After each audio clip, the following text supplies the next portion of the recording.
South Earhart and Davie with fever. Going to be in front of the park. The vehicle versus train. Put line final 10 lines. It's going to be over here on Earhart, across the street from the park.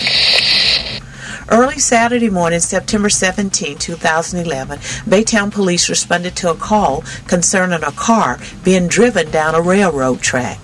The caller later said the vehicle had been struck by a train. Advising the train hit the vehicle. Need an ambulance to start this way. Upon investigation, the second statement proved to not be true.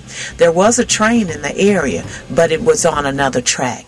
Baytown PD learned that the female driver had attempted to make a left turn from Earhart Drive and thought the railroad track was the road that she was turning onto.